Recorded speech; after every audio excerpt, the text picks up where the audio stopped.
بسم الله الرحمن الرحیم.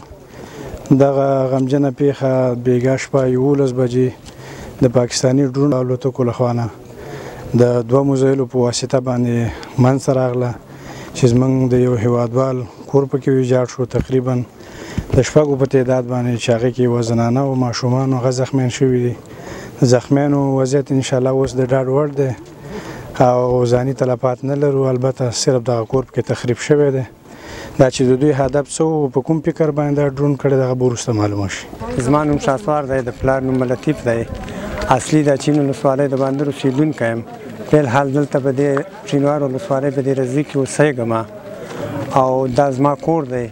بیګا شپې 11 بجو کم زیات کې شپې دلته زه باندې میلمه سره په دې دیره کې پروت وم، یو ډرون راغی او زما په دې کور باندې یو بم روش کړ او بس زما چې څومره بچي وو 15 بچي وه مېرمن، دا ټول یې ټپیان کړه.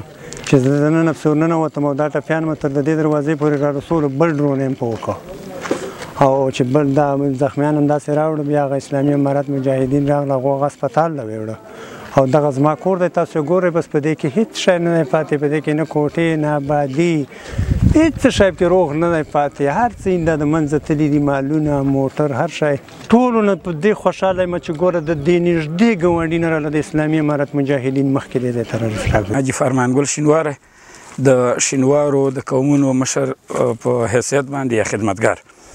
تاسو ته بهتره معلومه ده چې بیګا شپې ناوخته د افغانستان دښمن یا یو ذلیله ګاونډي د طرف نه ډرون یا مزایل زمونږ د دغه ګاونډي په کور باندې غورځېدلي دي چې تاسو وکاته. خو په دې باندې هم شکر دی چې د امارت اسلامي مجاهدین په وخت رسیدګي وکړه او هغې هسپتال ته ورسول او اوس تداوی لاندې دي لله الحمد. خو تاسو ګورئ په لومړی کې د محترم مرستیال والي او د ځینې ریاستونو رئیسان او د غنیخیلو د ولسوالۍ محترم ولسوال صاحب او امنیتي پرسونل د ټولو نه منندویو چې په وخت دلته رسیدګي کړې او راغلي دي. مرستیال والي هغه څه صدقه یې وکړه، خو دا بسنه نه کوي. غوښتنه مو د امارت اسلامي نه ده چې څنګه چې دا کور جوړو، دغه ولسونه او زه دغه شینواري ولسونه ټول غواړي چې دا کور بیرته همغسې څومره لازمه همکاري چې شي د کور په جوړولو کې او نور د مریضانو په تداوی کې. غوښتنه مو دا ده چې جدي همکاري ورسره وشي او ښه خدمت یې وشي. پولیس د ټولنې خدمتګار